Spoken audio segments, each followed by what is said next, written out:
Vamos a iniciar esta charla, este directo de hoy, con el profesor del Departamento de Pedagogía de la Universidad Autónoma de Madrid, Agustín de la Herrán. Y bueno, pues para enriquecernos todos de diferentes puntos de vista, enfoques sobre la educación, que es lo que nos interesa en este canal, pues le he invitado a que nos cuente esta investigación que hace sobre el enfoque radical e inclusivo, ¿no? Que llama mucho la atención porque no tiene nada que ver con lo que estamos acostumbrados a desarrollar pues, contenidos, habilidades en los alumnos, ¿no? Pues orientadas a capacitarles para el mundo laboral, ¿no? Muchas veces que es un poco la función de la escuela. Bienvenido, muchas gracias, Agustín, por aceptar la invitación. Muchas ¿Y qué gracias a nos ti. cuentas sobre este enfoque y sobre tu trabajo, ¿no? ¿A qué te dedicas tú dentro de la educación? Vale, pues yo soy profesor titular en el Departamento de Pedagogía, como has dicho, y pues me dedico a investigar, a enseñar, a indagar lo que se puede en la educación. Entonces, desde hace, yo diría que ya 30 y tantos años, 32 o 33 años, pues estoy trabajando en algo que en el 2014 me di cuenta de que todo era la misma cosa. Y esa misma cosa es un enfoque diferente de la educación. Pero al mismo tiempo entroncado con enseñanzas ancestrales que no estamos teniendo en cuenta hoy. Como por ejemplo las enseñanzas de los maestros del Tao en la antigua China, eh, con 26 siglos de antigüedad, o como por ejemplo la enseñanza del primer Buda. Bueno, era el Buda número 28, pero bueno, se le considera un Buda referente, ¿no? Siddhartha Gautama.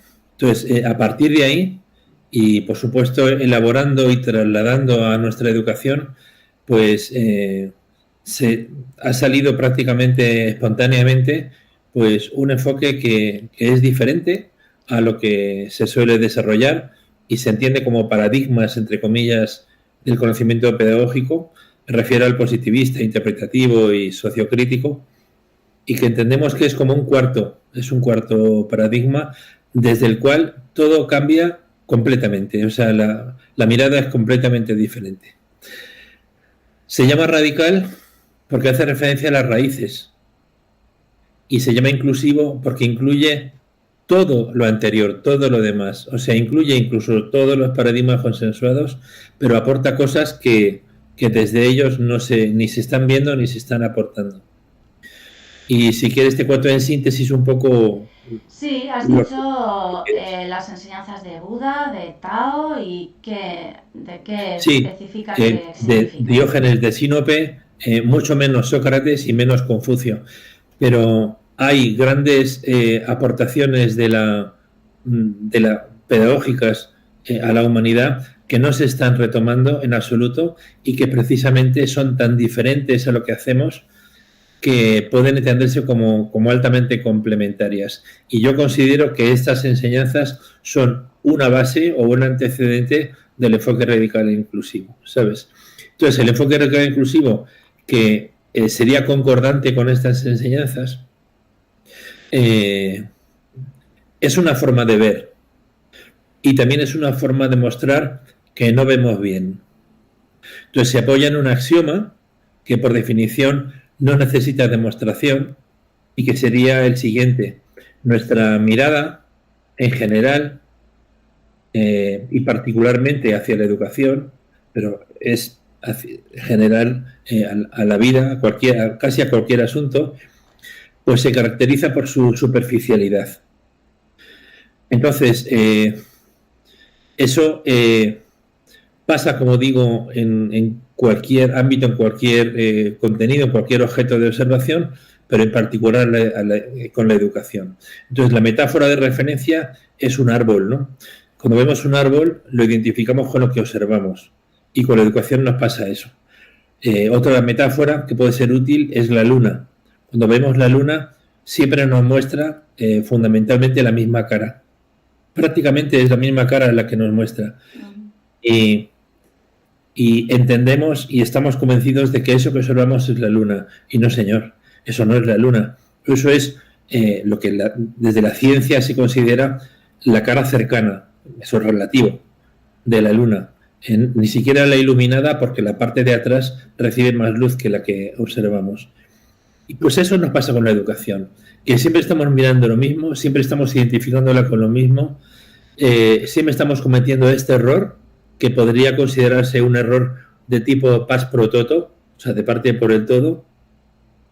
Y por tanto, y esa es la cuestión, el corolario de este enfoque, estamos desatendiendo lo profundo, lo interno, yo diría lo genuinamente educativo, y ahí están, por ejemplo, estos maestros y estas maestras, ¿no? Con tanta antigüedad, con tanta fiabilidad, y aportando cuestiones que nosotros no estamos incorporando y que tiene que ver con lo que nos falta. Entonces, ¿cuáles son los maestros? Hace muy poquito hemos publicado en la revista de Educación del Ministerio un primer artículo, porque van a ser más, sobre qué nos pueden enseñar los clásicos del Tao a la educación occidental. O sea, ahí se tiene si se quiere ampliar, etcétera, ¿no? ¿El Tao, dices? O sea, ¿cuáles son esos referentes que nos estamos dejando? ¿Buda o el Tao has comentado? Sí, bueno, los grandes maestros de la educación, en el caso de, o sea, tanto el Tao como el confucianismo, etcétera, tienen dos vertientes, una religiosa y otra educativa. Yo hablo solo de la educativa, como es lógico.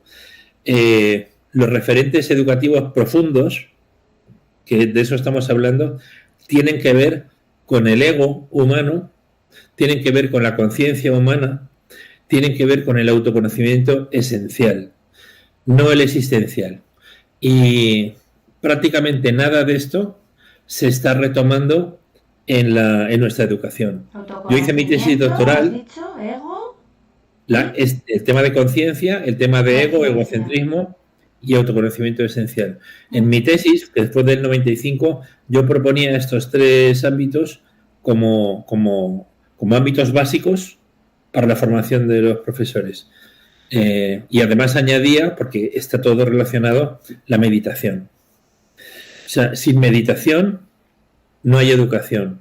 Y sin estos grandes pilares, lo que hay es una pseudoeducación o una cuasi-educación, desde mi perspectiva, que puede estar equivocada, pero por eso publicamos y sometemos a la mirada de la comunidad científica, y a eso que hacemos lo llamamos educación.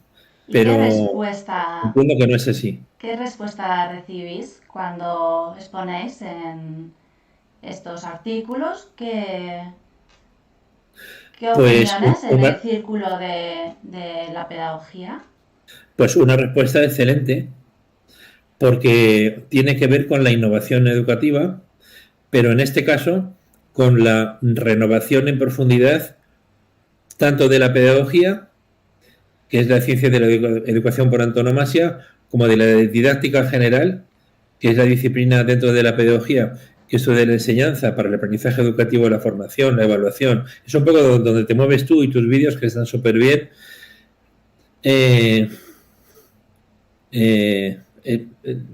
Entonces, como para la propia enseñanza, como para la propia educación, etcétera, ¿no? Lo que hacemos es... Sí. Propones tú es en cuanto a la formación del profesorado, ¿no? O sea, incluir estas sabidurías básicas en la formación de la persona que luego se va a dedicar a enseñar. No tanto en llevarla a la escuela, ¿no? Como te digo, afecta a todo. Afecta a la educación, afecta a las disciplinas, afecta a lo que estamos haciendo, y también afecta a lo que es la educación, que no es solamente escolaridad, sino que tiene que ver con lo que nosotros hemos hecho con nosotros mismos. Eso es educación. O sea, educación es lo que nos está permitiendo dialogar ahora mismo, ¿no? Entonces, eso al final llega a toda la sociedad por completo, y en la medida en que tiene un alcance tan importante, podríamos estar hablando de un verdadero paradigma, porque el paradigma, como decía el propio Kuhn, pues afecta hasta el último rincón de la sociedad. Puede nacer en la noche, en el sueño, en la mente de alguien, pero al final afecta a toda la sociedad. O sea, el paradigma copernicano afecta a toda la sociedad. Y entonces entendemos que esto es un giro muy importante y bueno, pues agradezco la oportunidad que me das de poderlo compartir. Sí, me parece que sí, me encanta, claro, me encanta esa idea, ¿no? De formar a las personas realmente en humanidad, ¿no? En conciencia, en conjunto, ¿no? Me imagino en un equilibrio entre todos nosotros, pues con el sistema, pero va un poco en contra, ¿no? De nuestra sociedad capitalista, de ir rápidos, estresados, de no pensar, de distraernos delante de la tele, delante de lo que sea, ¿no? Es un Sí, poco justo lo contrario. es sí y no, porque si fuese lo contrario, sería dual. Y la historia se pierde por la dualidad y por el enfrentamiento. En este caso, tendríamos que decir sí a todo lo que se está haciendo, pero no solo lo que se está haciendo. O sea, no podemos decir que lo que observamos del árbol o del iceberg no es el iceberg. No, no, es iceberg, pero el iceberg no es eso. Entonces, con la educación pasa exactamente eso, ¿no? Lo que estamos haciendo es educación, sí, es parte de la educación, pero la educación con mayúscula no es eso. Si nos quedamos ahí solo, estamos trabajando, estamos jugando y estamos pretendiendo una educación de tercera división. Entonces, entiendo que una vez que se ve esta limitación o esta parcialidad, pues el continuar con ella es quizá estúpido, ¿no? O sea, por ejemplo, enfoque competencial, nuestra perspectiva inclusiva, radical inclusiva, o sea, epistemológicamente inclusiva, pues te diría sí, competencial y lo mejor posible. Saberes disciplinares, sí, y lo mejor posible, y lo más comprensivamente posible y a fondo, sí, pero no solo. Por ejemplo, una educación basada en el aprendizaje, que es lo que podría englobar todo esto, y también podría englobar todo esto lo que podemos entender como educación demandada. Sí, educación demandada, pero no todo lo que se demanda se necesita. Y estamos trabajando con la sensibilidad de la demanda social. O sea, todo esto interesa mucho a los estados, este tipo de educación, ¿no? Competencial.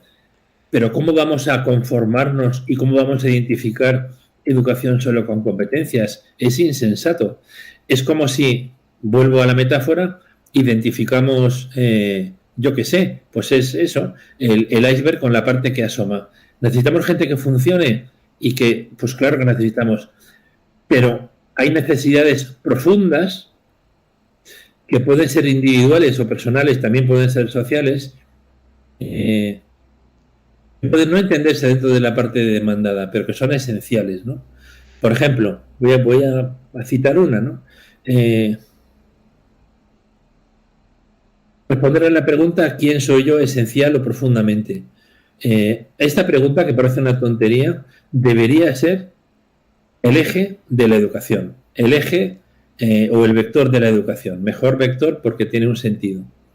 Y sin embargo, las personas, tú, yo, las personas normalmente fallecemos con 70, con 80, con 60, con 120 años y no tenemos ni idea de quiénes esencialmente somos, porque morimos creyendo que somos lo que existencialmente nos hemos identificado. Pero eso no tiene nada que ver con el autoconocimiento esencial. Bueno, pues este es un ejemplo de una educación fracasada. Ya. En gran medida ¿Y quiénes nació somos, fracasada. Agustín? ¿Quiénes Sí. somos? Si no somos lo que creemos que somos una vez que hemos recorrido toda nuestra vida. ¿A qué te refieres? ¿A que no hemos hecho como esa introspección? No sé, no sé muy bien a qué te refieres. Hay un nivel que es el existencial, ¿no? Que tiene que ver con la profesión, que tiene que ver con la edad, que tiene que ver con el sexo, con el género, que tiene que ver con el éxito social, que tiene que ver con el bienestar, con las emociones y con todo eso, ¿no? Y a eso lo llaman, la pedagogía, la psicología, lo llama autoconocimiento. Y la respuesta al autoconocimiento, cuando la buscas por ahí, se está dando de forma errónea, porque se está respondiendo al cómo soy yo existencialmente. Pero la respuesta al quién soy yo esencialmente no tiene nada que ver con eso. Nada que ver con eso. Entonces, este es un tema de profundidad largo que está publicado tal, y yo no sé si nos vamos a alargar demasiado. Pero te cuento a nivel anecdótico. En los Vedas hay un juego que se llama el Vichara. En ese juego reparó Ramana Maharshi, un maestro hindú. Entonces, el juego consiste en verse como una cebolla, somos como una cebolla, y el hacerse una pregunta, ¿no? Bueno, son varias preguntas, pero la pregunta clave es ¿quién yo esencial o profundamente no soy? Entonces empezamos con el juego, ¿no? Y dices, yo no soy esencial o profundamente mi nombre. Bueno, pues vamos a quitar esa capa de mi nombre. Yo tengo un nombre, si lo tengo, yo no lo soy, porque lo tengo. Luego puedes seguir con la nacionalidad, con la ideología, etcétera, etcétera, etcétera. Al final, ¿qué es lo que pasa con esa cebolla? Se tarda en jugar toda la vida, por cierto, ¿no? Al final esa cebolla desaparece, ya no hay cebolla. Bueno, ese vacío, ese maravilloso vacío, esa ausencia de respuesta consciente, eso es lo que somos. Es súper complicado. Si yo he hecho talleres... De puro sencillo es complicado, sí. Sí, es muy complicado. Me recuerda, he hecho yo talleres de un poco de crecimiento personal, de inteligencia emocional, y se hacen este tipo de ejercicios.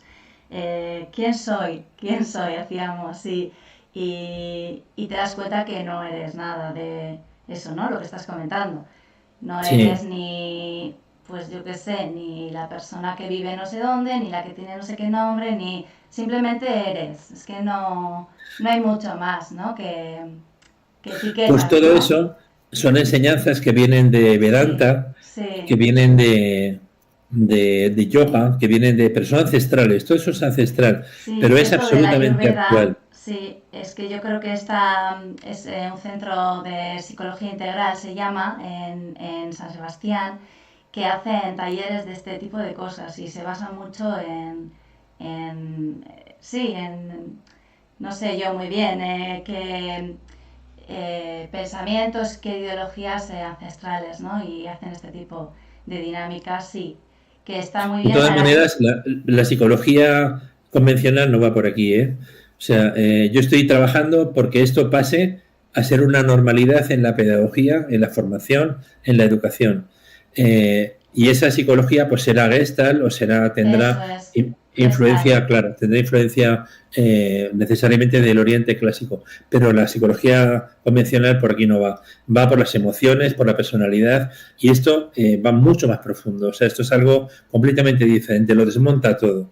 Incluso llega a la conclusión de que la psicología, como decía antes, y la pedagogía también, están desarrollando una respuesta errónea a la pregunta más importante de la educación, y es quién soy yo esencialmente, porque lo están identificando con la pregunta ¿cómo soy yo existencialmente? No tiene nada que ver. Bueno, vamos a avanzar un poco.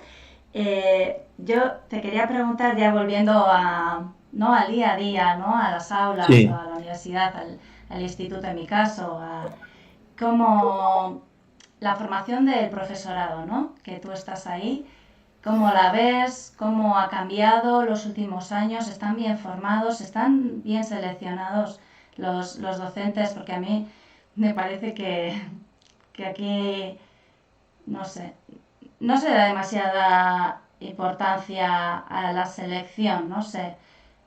Me parece a ver, y yo soy la primera que digo, si hubieran seleccionado de manera mucho más estricta, porque se considera que el profesor es una figura importante, ¿no? Yo nunca habría entrado, porque yo entré a dedicarme a la educación sin una realmente formación necesaria, ¿no? Entonces, ¿cómo lo ves tú esto de el acceso y la formación al profesorado? ¿Cómo estamos? Pues estoy completamente de acuerdo con lo que dices. Somos todos personas en evolución. Entonces, esto de seleccionar, pues es un tema delicado, ¿no? Un docente, desde mi punto de vista, la pregunta clave es cuáles son las características, ¿no?, que podría tener un buen docente, y en función de ellas poder pensar. Pienso que un buen docente, antes de ser un buen docente, tendría que ser una buena persona. O sea, me parece que el tema de la persona es muy importante y anterior al docente. Después, tendría que ser una persona preparada. Y retomando el hilo anterior, quizá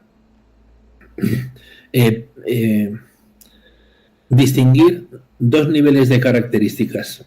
Las existenciales, que son las normales, pero yo también pondría sobre la mesa características esenciales o radicales, que son las que este enfoque podría traer y que, como están enterradas, pues prácticamente no se ven. Entre las existenciales podrían estar, por ejemplo, la mejor formación disciplinar posible, la mejor formación competencial posible, en su caso pedagógica, general o polivalente, también especial o en su ámbito específico, y dentro de las existenciales o normales, pues capacidad reflexiva, capacidad crítica, capacidad creativa para la innovación, organizativa y didáctica, trabajo en equipo, habilidades relacionales, capacidad para resolver problemas, para formarse permanentemente, etcétera, etcétera. Pensando en sí, pero también pensando en el centro. Entonces, quizás si pudiera realizar algún tipo de evaluación inicial teniendo en cuenta este tipo de cuestiones, que podrían estar en forma preliminar, en forma de semilla, pero por lo menos la actitud podría estar orientada a esto. Pero además, ya siendo exigentes, porque podemos escribir la carta a los Reyes Magos sin cortarnos, porque si no nos traen menos de lo que necesitamos, yo añadiría características esenciales o radicales, que son no convencionales, pero pienso que son las más importantes. Por ejemplo, bajo egocentrismo es fundamental. Con un ego que no sea bajo, que no esté controlado, no es que cometa errores, es que todo lo que haga un docente estará mal. Entonces, en la medida en que esta cualidad forma parte, está a caballo entre lo personal y lo profesional, me parece que es absolutamente importante identificarla, analizarla, sistematizarla, etcétera. Mira, a título de curiosidad, el ego o el egocentrismo se ha abordado muy poquito en formación de profesorado, apenas nada. Neil, el autor de Summerhill, la escuela libertaria, esta famosa, escribió un librito, se llama Maestro el Problema, y en ese librito hay un capítulo dedicado al ego de los profesores. Y pienso, me parece que es un dato objetivo, que el único libro sobre el ego docente que existe lo escribí yo en el año 2002. Como consecuencia de mi tesis. O sea, he investigado cosas que creo que son muy importantes, pero sobre las que nadie ha reparado ni ha trabajado. Y sin embargo, te puedo asegurar que si tú rellenas 8 pizarras, bueno, a lo mejor tú vas a ser menos, ¿no? Media pizarra, con errores tuyos, y llegas a 20, a 30, no sé, bueno, hay personas que podrían incluso, además, las personas más egocéntricas lo verán en los demás, no hablarán de errores propios, sino de los demás. Podríamos casi asegurar que casi todos esos errores tuyos no son técnicos, sino que provienen del ego. Eso es algo... ¿Qué errores son los habituales en un profesor, en un docente? crees tú? Cuéntame tú un error cualquiera tuyo. Por ejemplo, un error mío es cualquiera. Ya. Hombre, yo como docente, un error mío fue no seguir estudiando cuando termine la carrera. Vale, pues ese error es producto del ego, como prácticamente todos. ¿Por qué no seguís estudiando? Por ausencia de duda, por Yo creo autorreferencia. que porque por ignorancia total, de que te crees que como yo en mi caso me pensaba que cuando te dan una responsabilidad es porque consideran que ya tienes los conocimientos Claro, o ya lo que has demostrado para llegar ahí es como suficiente, ¿no? Yo tenía un sí, poco esa idea de que nos formaban en una etapa educativa hasta que entras en el mundo laboral y tú ya estás como capacitado para desenvolverte, ¿no? Y claro, pero que va. ese efecto de quietismo o ese efecto de autocrítica disminuida o ese efecto de, entre comillas, un poco de complacencia, de decir, he llegado, no necesito nada, eso es ego. Sí, O sea, lo que genera y lo que soporta eso es ego. Y a eso me refiero. O sea, el alcance del ego, que lo satura absolutamente todo, es absolutamente importante. O sea, ese es el mayor problema tuyo, con toda certeza, que tendrás toda tu vida. Ese es el mayor problema mío, con toda certeza, que tendré durante toda mi vida. Pero ese es el mayor problema de cualquier docente. Y como decía Neil en su libro estupendo, decía, en cualquier profesión asociada a autoridad o a poder y asociada a comunicación, ahí el ego es tremendo. O sea, el ego de los políticos, por ejemplo, el ego de las personas que influyen, las personas que tienen poder, el ego de los, por ejemplo, de los artistas, todo eso deteriora a la persona y, y no importa que tengas, por otro lado, una formación técnico-reflexiva maravillosa, porque el ego te lo va a minar y te lo va a deshacer todo. Entonces, por eso me parece que esta es una categoría importantísima de tipo radical. A nivel de tipo radical, o sea, cuestiones que estarían enterradas y que no se verían en principio, yo tendría en cuenta la baja madurez. Eh, o sea, si quieres la inmadurez, la necedad o la estulticia, el equilibrio personal también se podría valorar, porque no hay nada peor para un grupo de alumnos que una docente o un docente estúpido o que un docente o una docente que no esté equilibrado, o sea, que sea poco fiable, que sea poco regular. Ese mensaje les destroza a un grupo de alumnos, eso lo sabes tú. También traería cualidades muy importantes como la apertura mental, la flexibilidad cognitiva y afectiva. Me parece muy importante otras cualidades que no se consideran, como la humildad, como la capacidad de autocrítica, por ejemplo, observación de mala práctica, de mala praxis y rectificación. ya. Sí, sí. Precisamente es algo que impide el ego. Yo tengo el honor de haber trabajado esto bastantes años desde el libro del ego docente, pero ahora mismo estoy dirigiendo una tesis doctoral de Susana Herradas, que es doctoranda, pero que es mi maestra también, y es maravilloso porque su tesis trata de la mala práctica docente. Y resulta que la mala práctica médica es muy relevante, que la mala práctica en aeronáutica es fundamental. En un accidente hay que mirar las cajas negras que ocurrió y tal. Pero la mala práctica docente está muy poco investigada. Sí, no Y sé. tú me dirás si es relevante o no. No te digo la de juzgado de guardia, no, te digo la sutil, precisamente la ligada al ego. O sea, esto es importantísimo para tomar conciencia ahí está la conciencia, y podernos desempeorar, que no es mejorar, Ya. sino que es eliminar lo negativo. Desempeorar es una palabra que se inventó mi abuelo, que fue mi maestro, y entonces él hablaba del desempeoramiento en primer lugar, y de la mejora en la fase siguiente.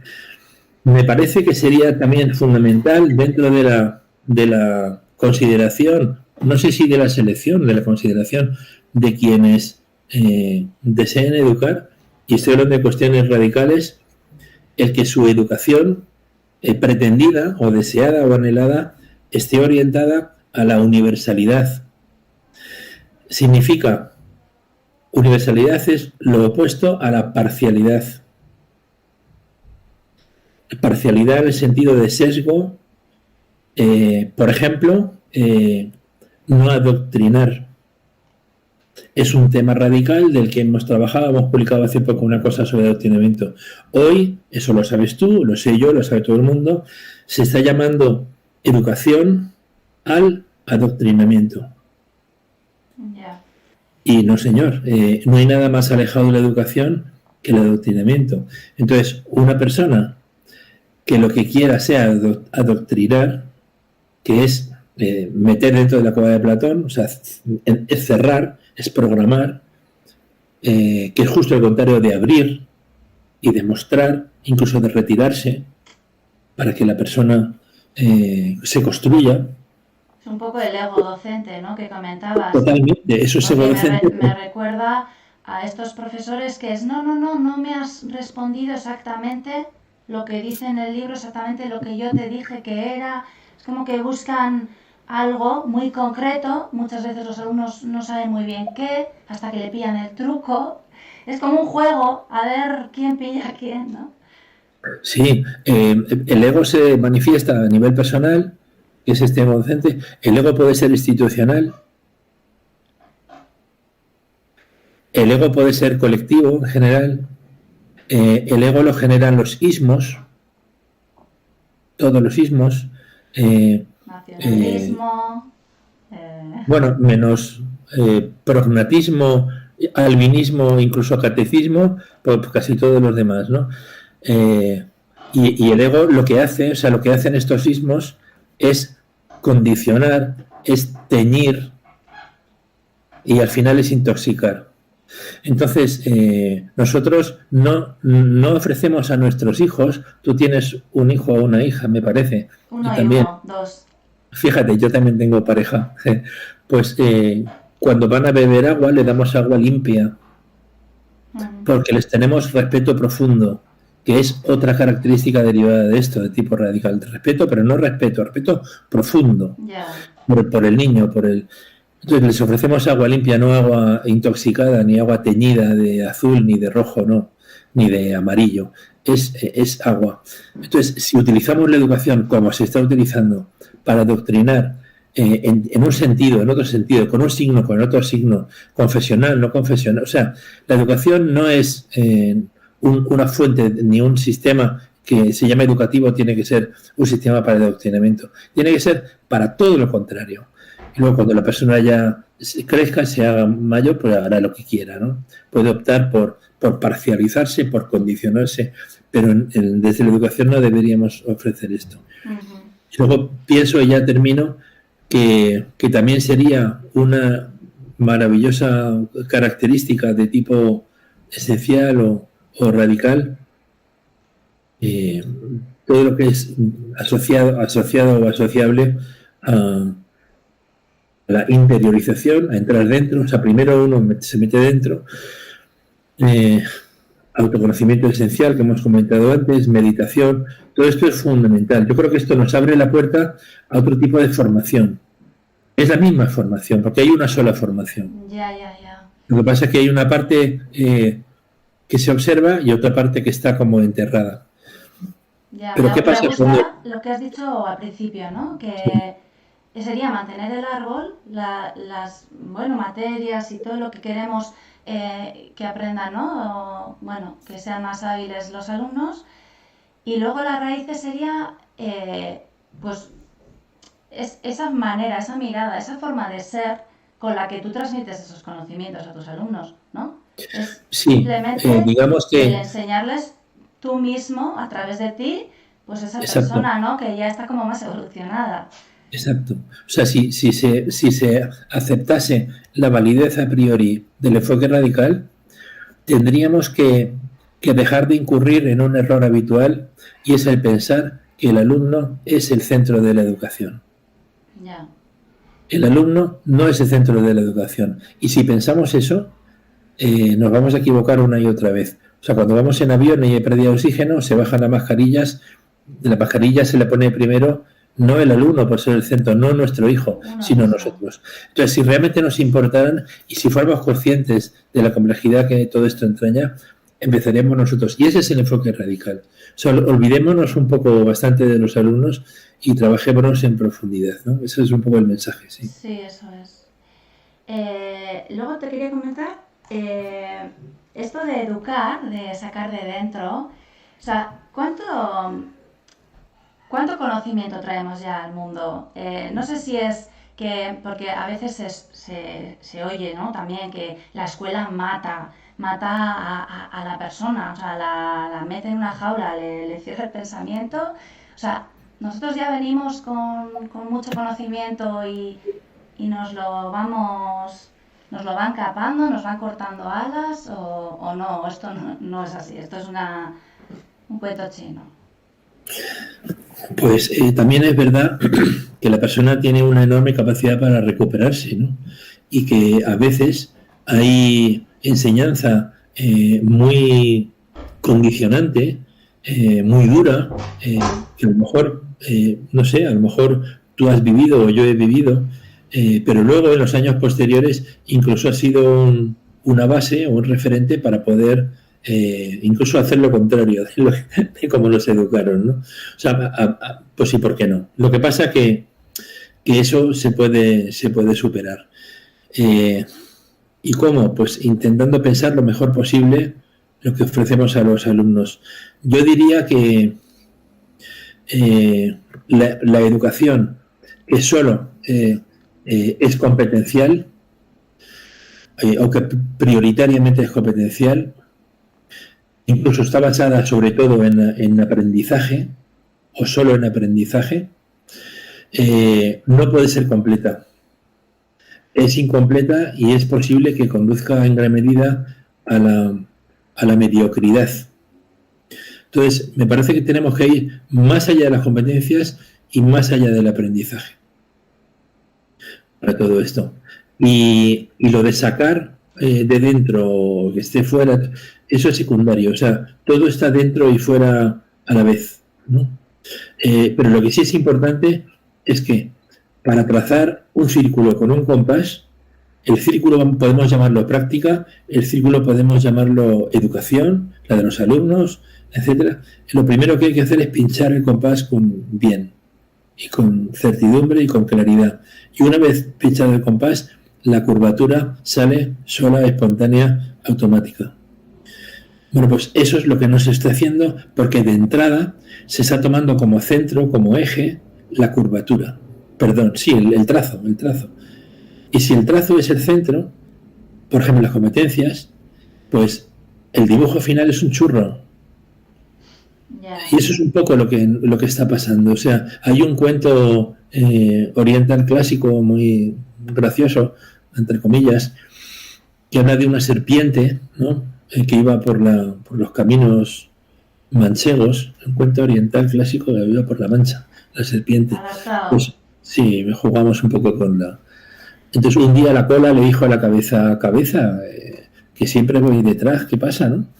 Entonces la cabeza, como tenía un poquillo de cerebro, pues lo razonó y dijo, pues sí, ¿qué propones? Dice, bueno, 50-50, claro. Y pues tiene razón, es lógico, ¿no? Entonces la cola se puso por delante y empezó a reptar. Pero como no tenía ojos, pues se metió por un camino, pasó un tractor manchego y la mató entera. Entonces, es muy importante definir qué va delante y qué va detrás. Y todo tiene su orden. Y lo que está pasando un poco con la educación que estamos desarrollando es que es mediocre porque no tiene estructura. O sea, no sabemos lo que estamos haciendo. Estamos asumiendo el hacer camino del andar de Machado, pero el hacer camino del andar puede ser muy peligroso, porque puedes hacer camino del andar, pero eso no es lo importante, porque si vas sin agua, si vas sin abrigo, si no sabes a dónde vas, pues llegas por ahí, te entra una hipotermia o una hipertermia y te mueres. Uh-huh.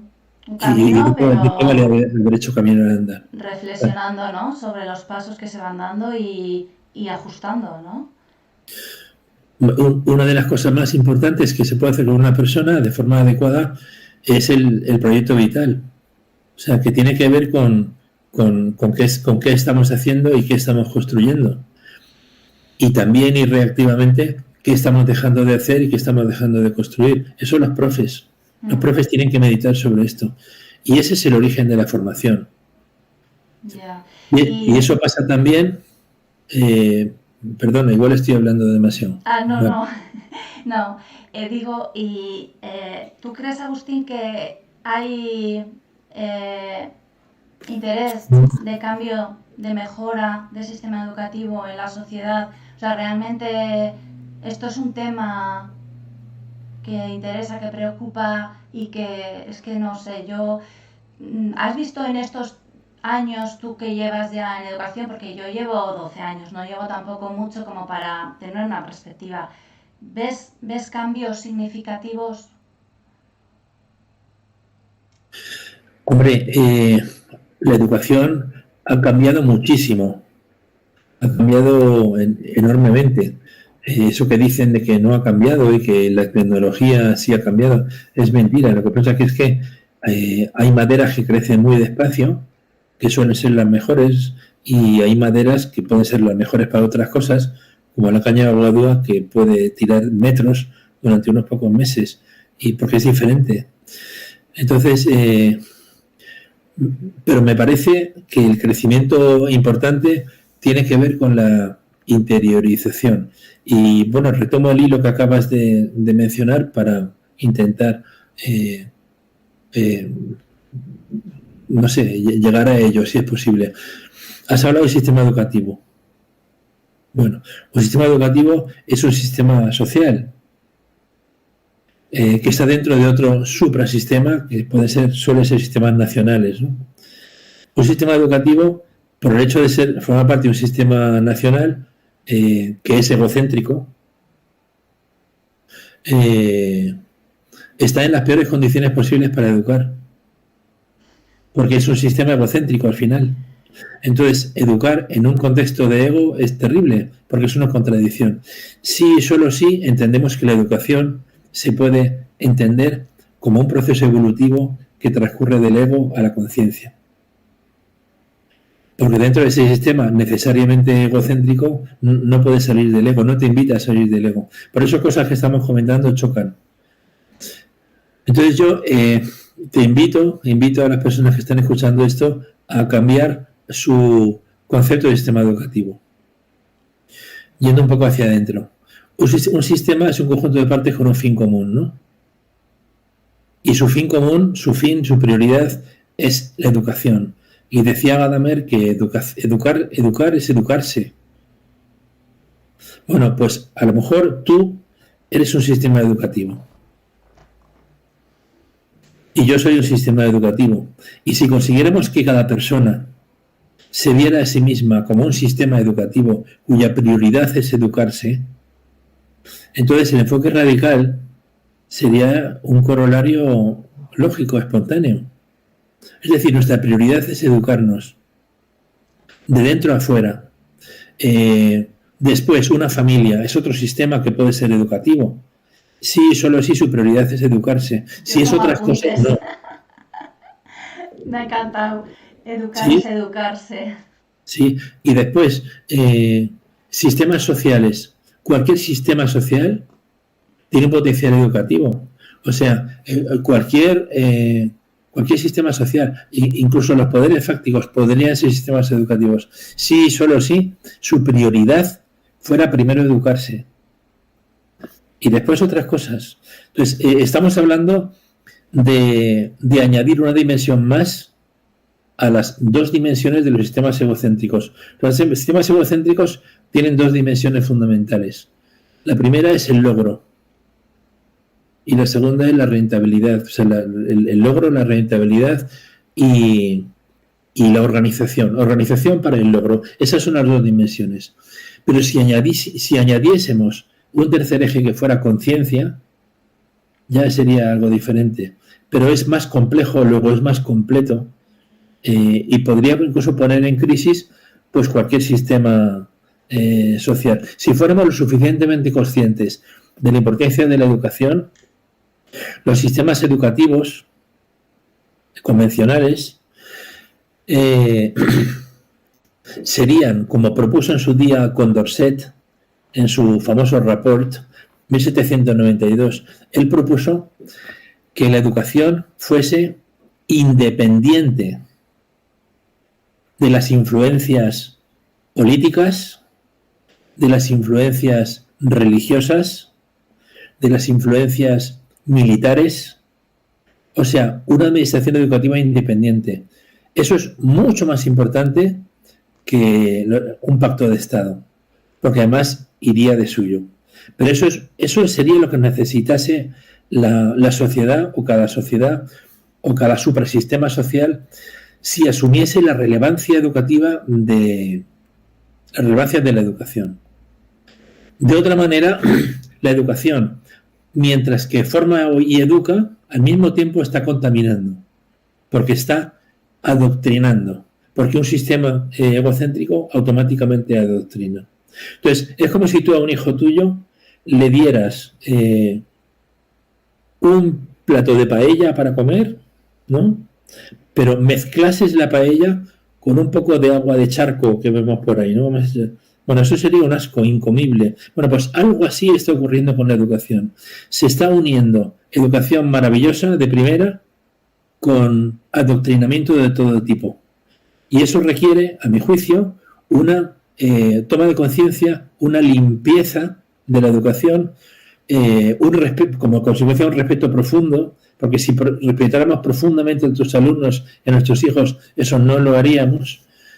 Y se hace, ¿por qué? En todo caso, quizá por inconsciencia, porque no se es consciente.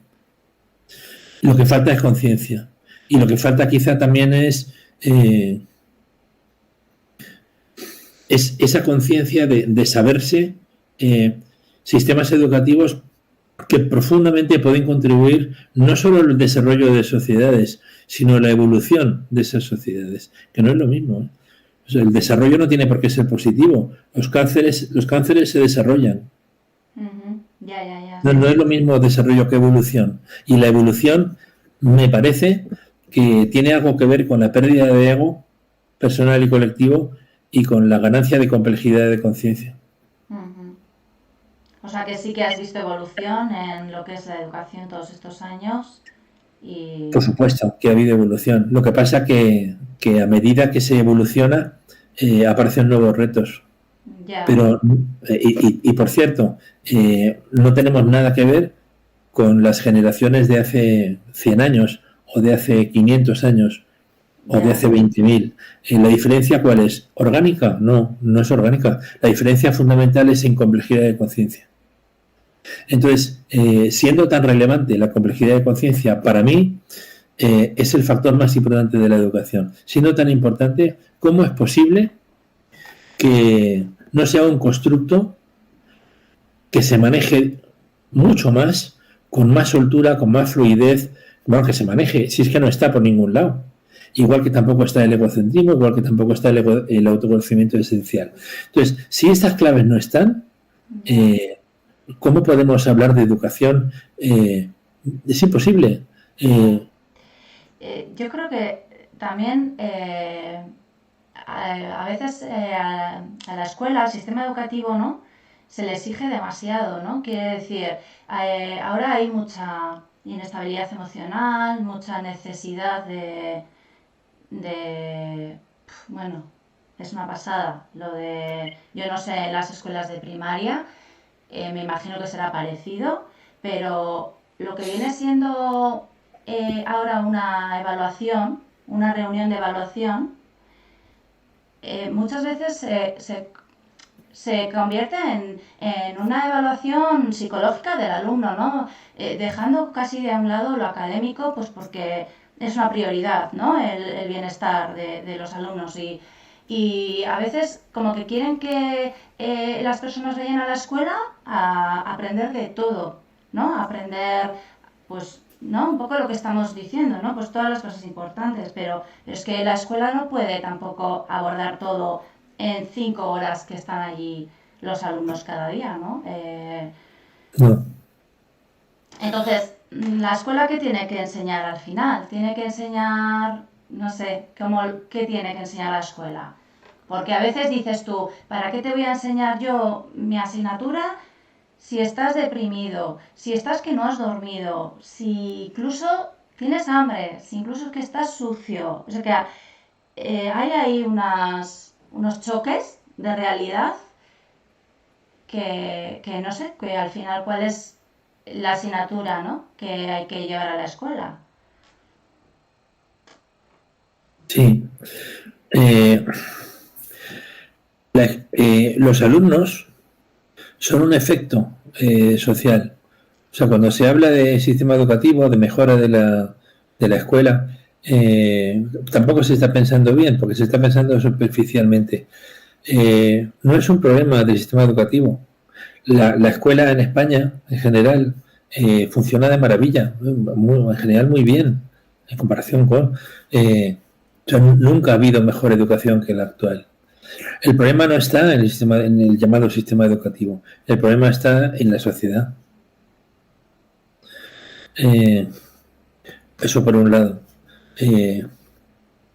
Una sociedad que tiene un nivel de cultura bajo, un nivel de educación, hablo de la sociedad, lamentable, en donde no se desea el conocimiento, que en todo caso identifica educación con aprender, o sea, con adquirir significados, adquirir conocimientos, y no con lo contrario, con perder, con eliminar, que no es aprender, es justo lo contrario, o con ser más consciente, que incluye el aprendizaje pero que no se queda ahí. O sea, una sociedad mucho más culta es lo que podría mejorar automáticamente por osmosis, ese es un concepto que tú manejas muy bien, el sistema educativo. Pero la prioridad no es tanto el sistema educativo. Si nos centramos en el sistema educativo, en las aulas, en los alumnos, estamos solamente viendo la parte que se muestra de la luna. El reto es mucho más amplio y tiene que ver, insisto, con la sociedad. También tiene que ver con las raíces que observan todo eso. Y al final, esas raíces somos nosotros. O sea, en gran medida, como dice la física cuántica, el observador afecta al observado, ¿no? Eso lo hizo Bohr cuando reproduce el experimento de la doble rendija, ¿no?, de Young, de 100 y pico años después, y se da cuenta de que la observación hace que la energía se transforme en materia, ¿no? O sea que el reto educativo más importante que podamos imaginar, y pensamos en la sociedad y pensamos en las escuelas y pensamos, depende de nosotros. Depende, en este caso, de Nadia, depende de Agustín, depende de cada persona. Ahí tendría que empezar el cambio educativo. Y ese es el enfoque radical también. A partir de ahí, ese cambio educativo de uno, de cada sistema, entre comillas, consciente, permitiría observar la realidad de otra manera. Y esa realidad, observada de otra manera, al final acaba cambiando. Y ese es el método del cambio. O sea, el cambio no puede ser como estamos haciendo, mirando lo que hacen otros países. No, yo creo que eso nos hace perder fuerza creativa, nos hace colocar en otro lado el foco no está ahí. Desconectamos de lo que estamos haciendo, perdemos conciencia y nos perdemos por el camino, por haber hecho demasiado camino al andar sin saber a dónde vamos. Así que no hay que mirar otros modelos educativos que parece que funcionan mejor, como se habla del finlandés. Pues desde mi punto de vista, se puede tener en cuenta todo lo que uno quiera, pero a donde fundamentalmente habría que mirar, me parece, es, en primer lugar, a donde se haya desarrollado una educación más consciente, porque de esa educación podemos aprender mucho. Entonces creo que hay que mirar fundamentalmente al pasado. El futuro no, porque no existe todavía, ¿no? Hay que mirar al pasado y buscar esa educación más consciente, más que a los laterales, ¿no? Finlandia, Corea del Sur, no. Vamos a mirar hacia atrás. El segundo lugar al que hay que mirar, fundamental, quizá el primero, es al interior, a nuestro interior. Pero lo digo de verdad y con toda convicción. Después, se trata también de entender que la mediocridad de nuestra educación, que se traduce, por desgracia, con pruebas tipo PISA y todo eso, que nunca han medido la educación, lo que sí han hecho es medir unos poquitos indicadores instructivos. Eso no es educación. Tiene que ver en una medida con nosotros, ¿no? Si observamos los temas educativos en primer plano, me parece que estamos incurriendo en un problema y tiene que ver con ver bien, pero solo de cerca, y eso es miopía. Entonces, la miopía precisamente es un efecto contrario a la conciencia. Tiene que ver también con el ego, ¿no? Entonces, lo que nos falta es visión, es mirada, es ver. En el libro El fenómeno humano de Teilhard de Chardin, en las primeras páginas empieza así, ¿no? Dice ver. Podría decirse que la vida consiste en esto. Y decía, ver más, es ser mejores. Bueno, pues ver es la clave. Y el ser humano ve muy poco. Y lo poco que ve lo ve mal. Entonces, si viéramos mejor, porque tendemos a... Te pones tremendista, ¿eh? Menos mal que no, luego dices que hay cosas, hay muchas cosas muy buenas. Pero intento describir, porque nuestra mirada tiende a estar sesgada hacia la superficie. Yeah. Y si vemos superficialmente todo, pues es el enfoque, lo que comentábamos antes. Es un enfoque superficial que es el común, que es el habitual. Entonces, me parece que es preciso ver, y ver más, ver de otra manera, ¿no? Y para ver en profundidad, me parece que la clave está en observarnos a nosotros como quienes están mirando y observando, y ocuparnos de nosotros primero, antes de quejarnos de todo lo demás. Por lo menos hacer lo posible. Porque, o sea, somos el eslabón perdido de nosotros mismos en cuanto a educación se refiere. Y entonces el primer reto es ese. O sea, dejemos a los alumnos un poco tranquilos, eso sí, con la mejor educación, la mejor didáctica equilibrada, porque hay demasiado intelectualismo y armónica, lo mejor posible, pero el foco fundamental de cualquier educador, sea natural, en la familia, o legal, tutor legal o tutora legal, como profesional, el principal foco somos nosotros. O sea, se trata de enfocarlo en nosotros y de trabajarnos nosotros. Y esencialmente es un trabajo desde el egocentrismo, o necedad, o inmadurez, o ignorancia o inconsciencia, a la conciencia. Ese es el vector formativo. Pero además, si fuera posible, perdiendo ego y soltando ego. Porque es posible alta conciencia y alto ego. Eso es posible. Entonces eso tampoco conduce a ningún lado. Entonces el camino educativo, el camino formativo es tremendo, es durísimo. Y necesitamos personas más conscientes que nosotros para que nos ayuden, para que intercambien. Esas fuentes más conscientes a veces se encuentran en libros. Yo, por ejemplo, pienso, y no sé si es... pienso que hay dos textos que son fundamentales para la formación de un profesor o de una profesora. El primero es el Tao Te Ching de Lao Tse. ¿Tao? El Tao Te Ching, el clásico Tao Te Ching. Una edición muy buena la tienes en Orbis, Alfaguara también, la traducción de Iñaki Preciado, que es un gran sinólogo. Bueno, el Tao Te Ching, y también tienes un audio maravilloso eh, el locutor es Artur Mas, que no es el político, se llama Artur Mas. Es maravilloso, yo creo que es la voz que tiene y la traducción es muy buena. Bueno, eso por un lado. El segundo texto me parece fundamental para la formación de un docente, es el Lun Yun de Confucio. Lun Yun. Lun Yun. Sí, esto no lo conocemos nosotros, no lo conocemos habitualmente, pero bueno, son aportaciones para la formación, para la educación de las personas ancestrales. Tienen 2.400, 2.500 años de antigüedad, es maravilloso. Qué guay, muy bien. El de Confucio es Lun Yun. Bueno, en cualquier compilación de los textos de Confucio está, ¿no? Vale, Agustín, bueno. Yo creo que ya va a ir acabando. Vale. Has comentado, y no se suele hablar nunca del tema de la importancia de soltar, de quitar, de eliminar, ¿no? Somos como, venga, más cursos, más tecnología, más. Y nunca desaprender, ¿no? Como que siempre queremos sumar. ¿Qué es lo que nos está, ¿no?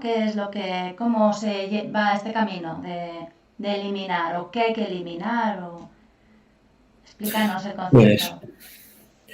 Pues, yo pienso que una metáfora puede ser también orientadora para este enfoque formativo, ¿no? Que es también radical e inclusivo. Y es el de un globo aerostático. Entonces, cuando queremos elevar un globo aerostático, hace falta presencias muy importantes, ¿no? Por ejemplo, la seguridad de la barquilla, por ejemplo, la energía calorífica importante, el motor, el timón, todas esas cosas, ¿no? Pero si no soltamos lastres o no soltamos los cabos que lo atan a la tierra, ese globo no se va a elevar nunca. Entonces, esta es una aportación importante. Necesitamos seguir aprendiendo muchas cosas, seguir incorporando, seguir adquiriendo conocimientos. Pero necesitamos hacer lo contrario también. Igual que necesitamos nutrirnos, necesitamos ir al baño. Porque si no, nos morimos intoxicados. Eso es. Bueno, pues estamos haciendo muy bien la primera parte, pero no estamos haciendo en absoluto la segunda parte, que se podría entender como descondicionamiento. Más que desaprendizaje, yo hablaría de desprendimiento, eliminación, descondicionamiento, incluso desidentificación. O sea, eso es equivalente a salir de la cueva de Platón, salir de la cueva, y que una vez que sales y que experimentas la libertad y el sol y te da la lluvia en la cara y pisas la hierba, a partir de ahí puedes optar desde la libertad por seguir andando hacia afuera, pero puedes, si quieres, volver a entrar. O sea, puedes recondicionarte, puedes reidentificarte, puedes volver. Eso ya depende de ti, ¿no? Puedes entrar para estar con tus amigos, para dormir y luego te puedes... Eso es la libertad. O sea, la libertad tiene que ver con la conciencia. La conciencia nos da más libertad, ¿no? Pero la libertad también es descondicionamiento, es perder. ¿Cuántas competencias con cuya presencia se gana estamos favoreciendo? Pues todas. Pero ¿cuántas competencias en Nadia estamos favoreciendo con cuya pérdida se gana? Ninguna. Y sin embargo, no tiene esto algo que ver con la educación, pero con la educación más completa, pues en ese sentido estamos elaborando, ¿vale? O sea, estamos llegando a la base del Everest. Y estamos diciendo que llegar a la base es haber llegado a la cima. No hemos empezado a subir. O sea, nos quedamos a mitad de camino en educación. Pero nosotros no soportaríamos, no perdonaríamos, porque lo denunciaríamos, que cualquier hospital nos deje a medio curar. No, del hospital sales sano, sales curado, ¿no? Pero el sistema educativo no es... A veces se complica. Pero esa es la tendencia. Nuestro sistema educativo, nuestro sistema de pseudoeducación o de cuasioeducación, deja siempre a todo el mundo a medio educar. Incluso los mayores éxitos del sistema educativo, por ejemplo, los doctores, por ejemplo, los profesores, catedráticos o titulares, se quedan a mitad de camino. O sea, yo me he quedado a mitad de camino. Yo estoy a medio de educar. Por eso podemos también trabajar todo esto, ¿no? O sea, una persona puede ser inmadura, yo me incluyo, puede ser ignorante, puede ser inconsciente. O sea, es algo paradójico el que no lleguemos al final y el que no estemos a priori pudiendo definir con claridad qué es educación de primera división y qué es lo que estamos haciendo. Lo que estamos haciendo es educación vulgar, mediocre, en todo caso útil para los estados, ¿vale? Que requieren gente muy competente. Pero no estamos desarrollando educación superior. La educación superior es aquella que se desarrolla en un contexto en donde hay un docente o una docente muy consciente. Ahí está la educación superior. Puede ser en la universidad, pero puede ser en secundaria, puede ser en infantil, puede ser en un aula de educación especial, puede ser en el hogar, en la casa, puede ser entre amigos. Si la persona es muy consciente, eso es educación superior. Uh-huh. Y creo que podemos aspirar a eso, pero para eso, como decía Aristóteles, tenemos que poner nombres a las cosas y empezar a incorporarlas al discurso educativo convencional, en donde la conciencia no está, el egocentrismo no está, el autoconocimiento esencial no está, la meditación no está. Pero ¿cómo es posible que todo esto no esté por ningún lado y podamos hablar de educación? Es absolutamente pretencioso. Es como si en la Facultad de Medicina no se pronunciara la palabra salud. Es lo mismo que en una facultad de formación de profesorado de educación como la mía, en cualquiera de ellas, no se hable de conciencia. O sea, es absurdo. Uh-huh. Bueno, pues en esa especie de pseudo o de cuasi es en donde estamos, a mi juicio. Puedo estar equivocado, pero eso es lo que veo. Lo veo así. Vale, pues Agustín, lo dejamos aquí. Muchas gracias por tu visión, por hacernos conscientes de dónde estamos desde este enfoque y bueno, valorar lo que tenemos, pero ser conscientes de todo lo que nos queda, ¿no? No relajarnos y pensar que esto ya está hecho. No está hecho. Está hecho un trecho, un trozo. Eso es. Pero lo más propiamente educativo no está. Uh-huh. Por ejemplo, cuando yo he visto y perdona que haga referencia a tu maravilloso proyecto, he visto tu proyecto de Se Busca Docente Valiente, claro, a mi mente ha venido lo siguiente: se busca docente consciente. Uh-huh. Yo te invito a pensar si a lo mejor esto puede ser otra etapa. Y me viene a la mente... me viene a la mente la imagen de Diógenes de Sinope, que fue un gran educador radical. Me has dado título para el siguiente libro, Agustín. Genial. Pero es que es lo que necesitamos. Pasa que hace falta verlo cuando ya se dice, claro. Es como, por ejemplo, temas que estamos trabajando. Claro, hay que enseñar lo que uno sabe y dar lo que uno tiene. Y esto de la conciencia es muy profundo. Eso está todo por hacer. E incluir temáticas radicales, como el amor, como la universalidad, como el tema de la muerte, o sea, el tema de la educación prenatal, el poder educar desde la concepción. O sea, todo eso es real, científicamente real. Y si lo incluimos, o sea, tenemos, si quieres, un MOOC, el Autónoma, sobre todas estas cosas. Si lo incluimos, el paradigma cambia porque la comprensión cambia. Y como te decía... muchos deberes, El MOOC del Autónoma. Pues sí, el MOOC sobre educación prenatal, el MOOC sobre pedagogía de la muerte, el MOOC sobre pedagogía prenatal. ¿Pero estos están abiertos para el que quiera? Sí, son abiertos, gratuitos. Sí, abiertos, gratuitos. Y además es que a veces los MOOC tienen una fecha de inicio y de fin. Y no tiene fecha, cuando tú quieras. Vale. Y cuando los oyentes tuyos quieran. O sea, lo bueno es que son cursos muy cuidados por las universidades, pero gratuitos y bueno. Sí, es por lo menos gratuita para todo el mundo. Sí. Y son de temáticas que no son de innovación educativa, son de innovación de la educación. O sea, por eso todo lo que estamos trabajando no es una pedagogía alternativa, es una alternativa a la pedagogía y a la educación. Y como te decía antes, cuando te sugería se busca docente consciente, me venía a la mente la imagen de Diógenes de Sinope con su farol de día, eh, cruzándose con la gente de la calle y diciendo, busco un hombre, ¿no? Busco, bueno, un hombre es una mujer o una persona, busco, ¿no? Busco a alguien consciente, ¿no? Que la gente se reía de él. Pero lo que estaba enseñando es, busco algo que de momento hay poco, ¿no? Tenemos que conseguir que los futuros docentes, y ojalá las futuras docentes, sean personas lo más preparadas posible profesionalmente, pero que sean lo más conscientes posible. Qué bien. Y nuestros alumnos también. Porque si no, la sociedad podrá ser muy eficaz, pero eso es muy peligroso, porque la eficacia es miope, por definición. Sí, sí. Muchas gracias, Agustín, por esta charla Bueno, tan profunda. Y bueno, pues ya nos vemos en septiembre, espero, genial, cuando sí, vaya a la Universidad Autónoma.